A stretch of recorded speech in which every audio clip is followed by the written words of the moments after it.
Refugee board officials are grilled over the decision to keep deportation hearings for regime-linked individuals private. When public safety and transparency are at stake, why is the law being used as a shield? Madame Brassard, I'd like to start with you. What is the name of the alleged IRGC official whose identity the IRB hid as reported on February 6, 2026?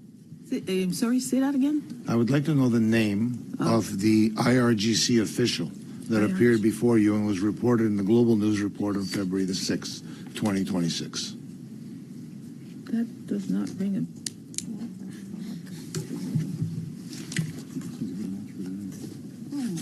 It's a Global News Report. And basically, it says a suspected high-ranking Iranian official caught living in Canada appeared at his deportation hearing on Thursday of that week, and the IRB deemed it necessary to not divulge his name. We'd like to know his name. I don't know his name.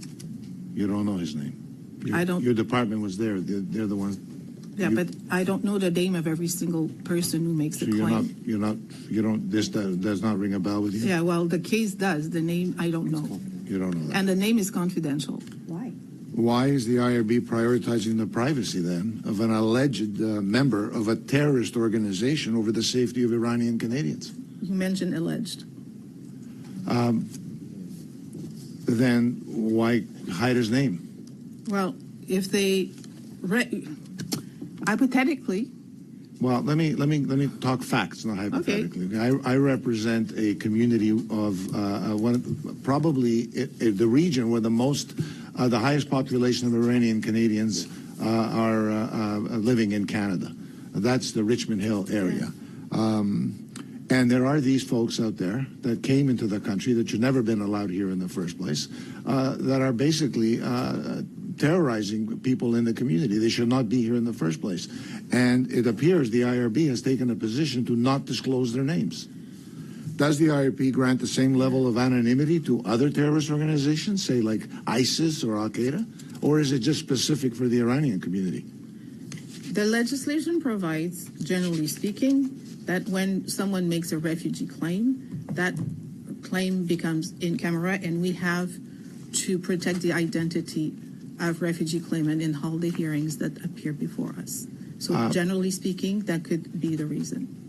Okay, but do you not see the need to protect the community? The community needs to know who these people are walking amongst them. We apply the law, sir, the way it is written right now. Of the hundreds of thousands of pending asylum claims, how many belong to individuals with alleged ties to the IRGC?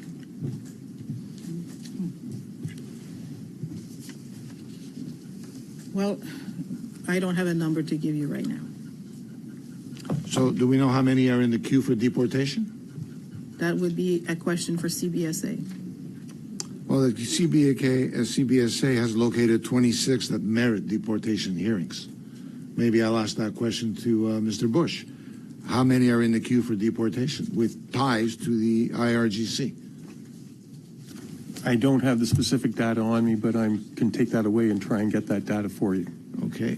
Could one of you answer why there has only been one deportation in almost 4 years? I can't, like I said, I don't have the data in front of me, so it's hard to answer your question without the specific data on those cases. So back to you, Ms. Broussard.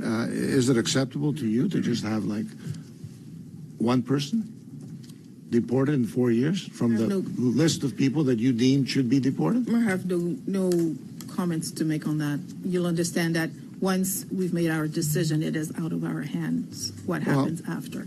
Look, the CBSA found Afshin Pernoun. They alleged this 50-year-old was not allowed in Canada because he was deemed a political asset. Yet the IRB said he did not exert significant influence and allowed him to stay. What is the threshold? What's the IRB's threshold for significant influence if a 22-year official in the Iranian regime does not meet it? 30 seconds. It depends on the degree of involvement that official has in the decision-making of their government. And that is something framed very much so by the federal court, and that's what we apply. Should regime backers promoting and executing IRGC business be allowed to stay in Canada, in your opinion? We apply the legislation as it is, sir. Thank you, Mr. Menegakis. Thank you, Madame Brassard. Thank you, Chair. To Ms. Broussard, the law says under IRPA, right, Section 130 or 166, I believe, is that proceedings before your division must be made in public. Is that correct? Not for the refugee claimants. But actually, Section 166 does say that, right? Any division? I don't have the act with me. I do. It does. Okay. So the next thing is that the story my colleague mentioned said that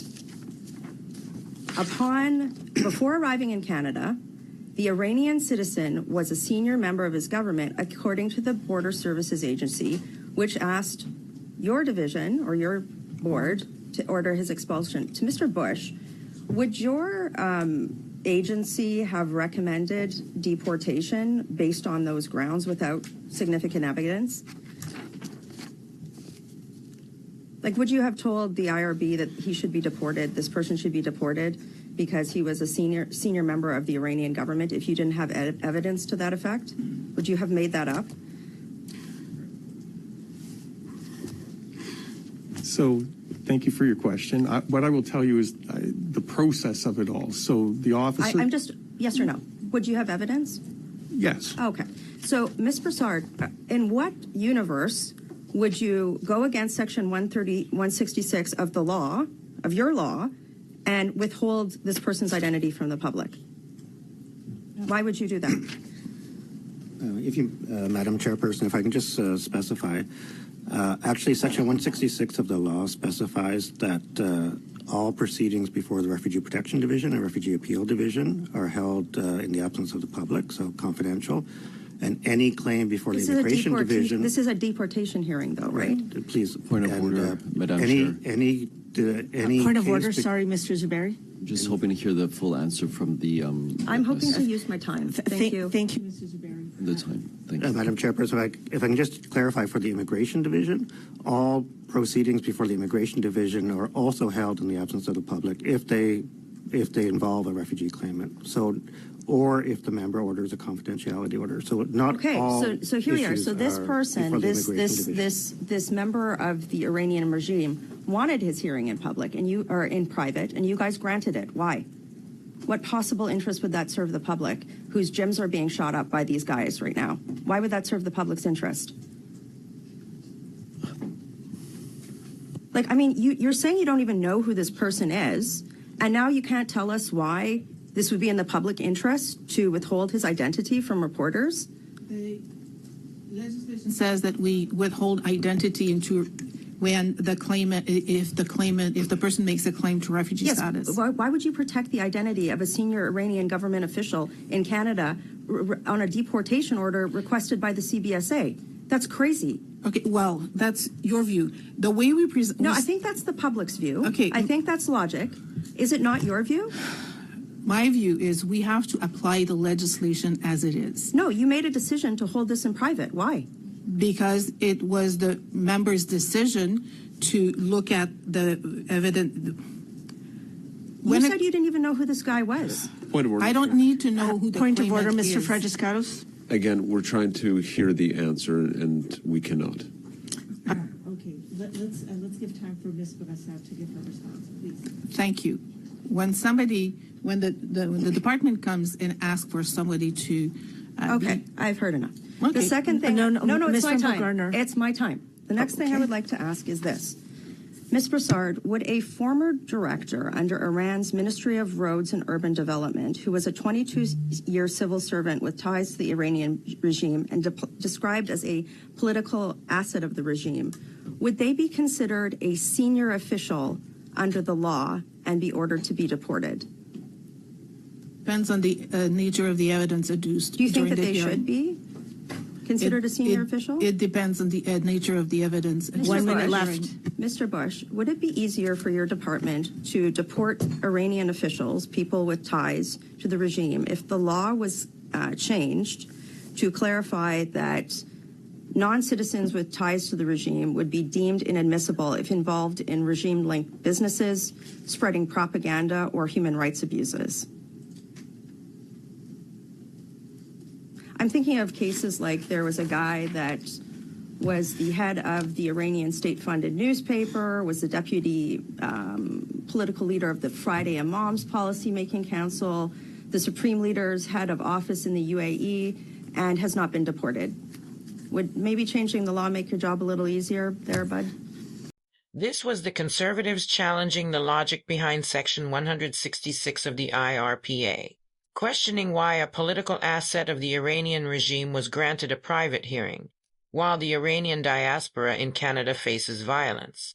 The Canadian government is literally protecting the identity of a senior Iranian regime official facing deportation.